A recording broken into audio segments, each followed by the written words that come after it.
नौवीं गणित में प्रश्नावली 1.3 स्टार्ट करते हैं, उससे पहले उसका एक उदाहरण है वो करते हैं।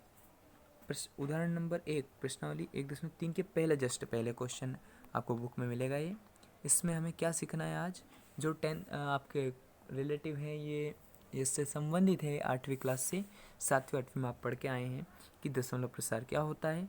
आज भी हम लगभग वही सीखेंगे कि 10/3 का दशमलव प्रसार ज्ञात करना है, मतलब कैसा है।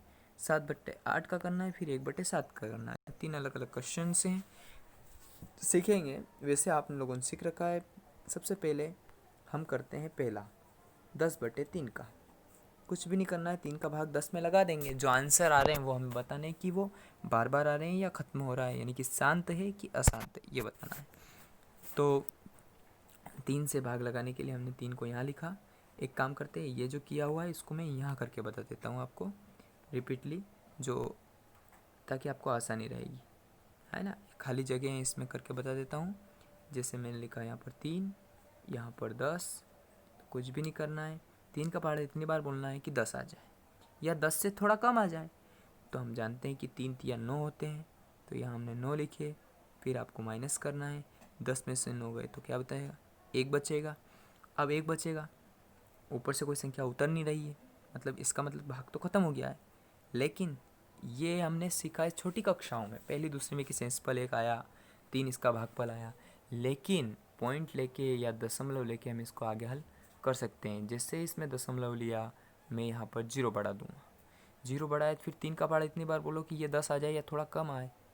तो मैंने 3 का पहाड़ा, फिर समझ में आया कि 3 बार बोलने पर यहाँ आता है 9, तो यहाँ लिख देंगे। इसके नीचे लिखना है आपको, यहाँ थोड़ा 10 में से फिर माइनस करेंगे 9 को, तो फिर वापस कितना बचेगा, यहाँ पर 1 बचेगा। अब हमने पॉइंट ले रखा है, जितनी जाए मर्जी पड़े उतनी 0 बढ़ा सकते हैं। तो फिर उस 0 बढ़ाएंगे उसके आगे, तो फिर 3 बार में 9 आएगा, और फिर घटाएंगे, फिर 1 हो जाएगा, फिर 0 बढ़ाएंगे, फिर 3 बार में 9 आएगा। ऐसा चलता रहेगा ये। तो अब यहाँ समझ लेते हैं हम कि 3 का यहाँ पर 9 क्यों लिखा है, क्योंकि 3 का पहाड़ा इतनी बार बोलना है कि ये 10 या 10 से कम आ जाए। तो मैंने 3 बार पहाड़ा बोला, 9 आए, घटाया इनको, तो यहाँ पर 1 हो गया था। लेकिन पॉइंट लेके यहाँ पर 0 बढ़ा ली, फिर 3 का पहाड़ा 3 बार बोला, 9 आया, फिर घटाया, 1 बचा, फिर 0 बढ़ाई। ऐसे प्रोसेस चलती रही और ये ख़त्म होने का नाम नहीं ले रही है, इसलिए हमने यहाँ पर डैश डैश डैश डैश लगा दिया है।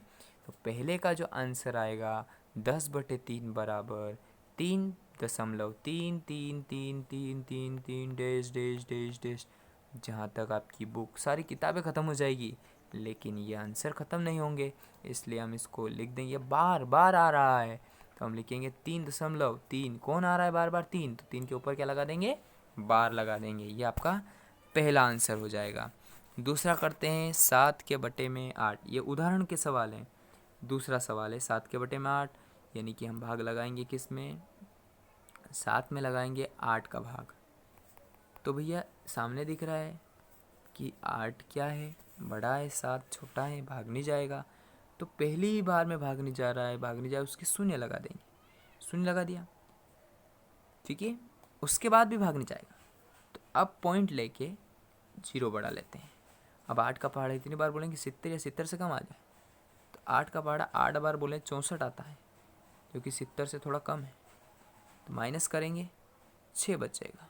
भाई 10 में से 4 गए तो 6, या फिर 6 रहेगा, 6 में से 6 गए तो 0। अब यहाँ पर 6 हो गए, 8 का 6 में जाएगा क्या, नहीं जाएगा।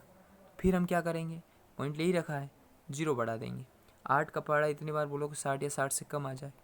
तो हम जानते हैं कि कितनी बार बोलना पड़ेगा, 7 बार, ताकि 56 आ जाए।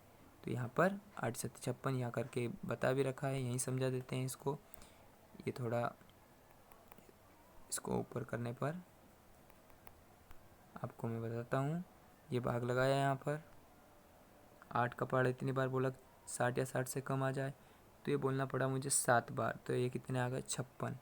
अब माइनस करते हैं, 10 में से 6 गए, क्योंकि 0 में से 6 नहीं जाएंगे तो उधर से हंसी लेना पड़ेगा।